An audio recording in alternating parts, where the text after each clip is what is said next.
One of the most immediate concerns in this crisis is the number of people who are displaced, and that includes the refugees who have left the country, also internally displaced people. We have some new numbers now. Let's go to the board. This is the UN Refugee Agency. They follow this closely, and this quote here shows the number they have right now. They're saying more than 118,000 people. Now, that's a large number in general. It's also huge when you understand how the size of Georgia. Let's go to this graphic here. Here's what you're seeing. First of all, more than 118,000 people, according to this agency, displaced. Now, the total population, about 4.6 million people. What this boils down to is that 1 out of every 40 Georgians, at least, is displaced at this point. 1 out of 40 people in the country. And it could be more. Let me bring you over to a map now so you can see where these people are and how this happened. This right here is Russia, Georgia. This section is South Ossetia. Now, according to the UN, about 30,000 people left South Ossetia to go up into Russia. Then you have about 15,000 that left this area to go down into Georgia. Then in other parts of the country, you have about 70,000 people displaced. That's how they get that total number. One more thing I want to show you here. This map is slightly more confusing. Ignore everything except what I point to. This major line along here, you see Gori and Kaspi, this major red line is a highway, and the black line underneath it with the vertical marks is a railway. We're hearing a lot about military incidents in that area. This is the only way to travel east-west in all of Georgia. If that is shut down at all, it can shut down the economy, it can shut down the country. And one thing we're keeping an eye on is whether convoys are able to make it into the areas that they need to get to help the people who are most in need. If you want to know how you might be able to help, I'll show you one more webpage. That's right here, Impact Your World at cnn.com/impact. We talk about aid efforts in Georgia, and we hook you up with some agencies that might be able to help. Josh Lev, CNN, Atlanta.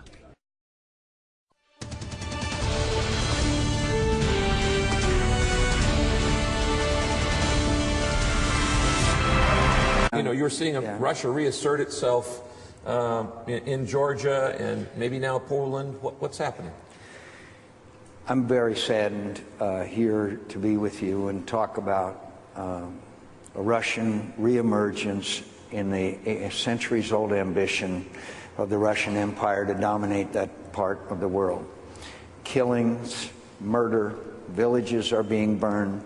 People are being wantonly ejected from their homes. The latest figures from human rights organizations, 118,000 people in that small country.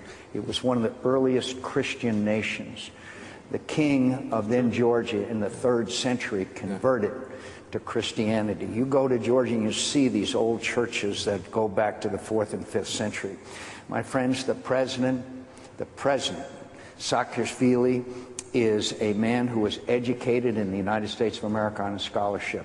He went back to Georgia, and with other young people who had also received an education, they achieved a revolution. They had democracy, prosperity, and a great little nation. And now the Russians are coming in there in an act of aggression.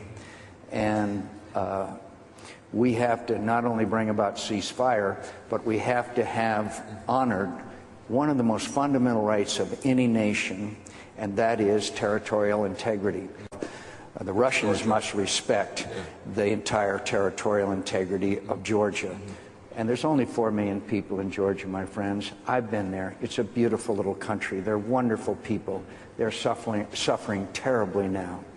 And there's 2 other aspects of this very quickly. One of them, don't think it was an accident that the presence of Lithuania, the presidents, Lithuania, Latvia, Estonia, Poland, and Ukraine flew to Tbilisi to show their solidarity with the president of Georgia because they all have something in common with Georgia. They lived under Russian domination for a long period of time. Second of all, of course, it's about energy. There's an oil pipeline that goes across Georgia that up till now had not been controlled by the Russians. And my friend, energy the Russians are using as a tremendous lever against the Europeans. So keep them in your prayers. Let's get the humanitarian aid as quickly as possible to them and send the message to the Russians that this behavior is not acceptable in the 21st century. All right. Blowing up that railroad bridge near Gori would violate the ceasefire if Russia did it. In Moscow, the Defense Ministry says its forces didn't touch the bridge on Saturday. CNN's Michael Ware was there shortly after it blew up, and here's his take. Despite the signing of a ceasefire agreement between Georgia and Russia, it appears clear that the Russian military here in Georgian territory continues to flex its muscle.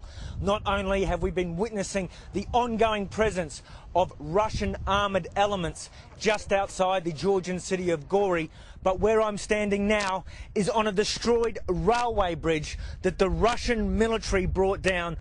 According to Georgian locals who say they witnessed the explosion at 12:20 p.m. local time, the bridge was brought down approximately as Russia was signing the peace accord.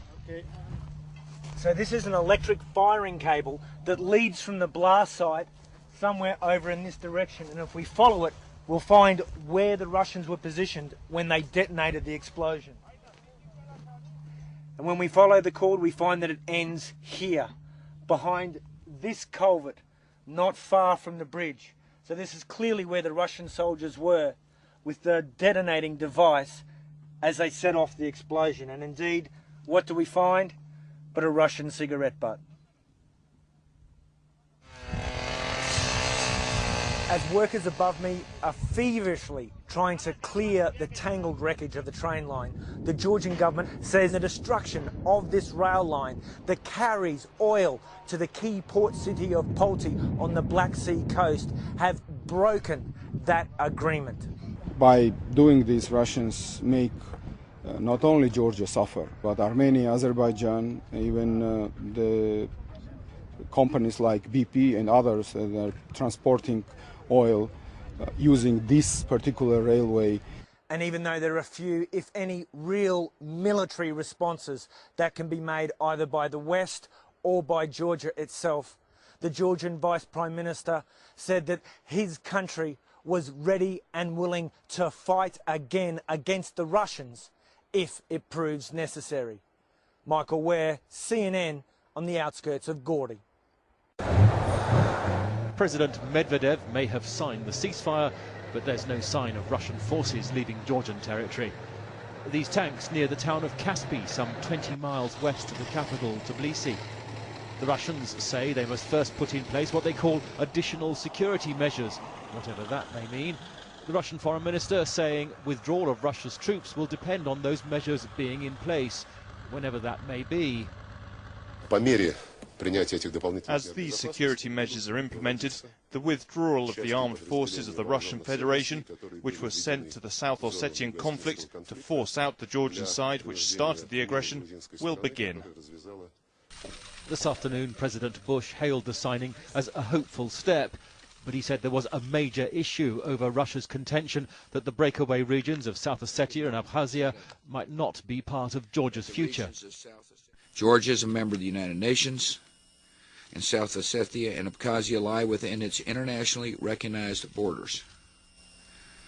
Georgia's borders should command the same respect as every other nation's. There's no room for debate on this matter. Tension remains high. The Georgians accusing the Russians of blowing up this railway bridge in Kaspi today.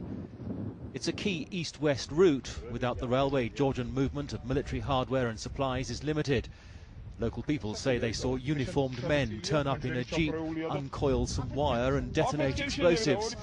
Who they were, though, a mystery. The Russians say it wasn't them, a denial made plausible by the number of irregular militias from South Ossetia that have been operating against Georgian targets. When we were in a fighting phase of the peacekeeping operation, yes, bridges were targets, because this way we could block troop movements and reinforcements. That's common military practice. But now there's peace, why should we be blowing up bridges, when we will have to rebuild them afterwards? The port of Poti is the western end of the line. Georgian naval and coast guard patrol boats here sunk by the Russians. A small detachment of Russian troops filmed today loading inflatables onto trucks amid allegations, impossible to confirm, that Russian troops had been seen looting. Georgian officials later said the Russians had withdrawn from Poti, but they didn't go far.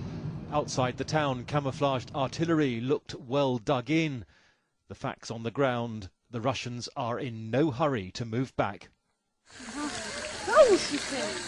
And that means there'll be no returning home soon either. For the estimated 118,000 people or more the UN High Commission for Refugees says have been displaced by the fighting.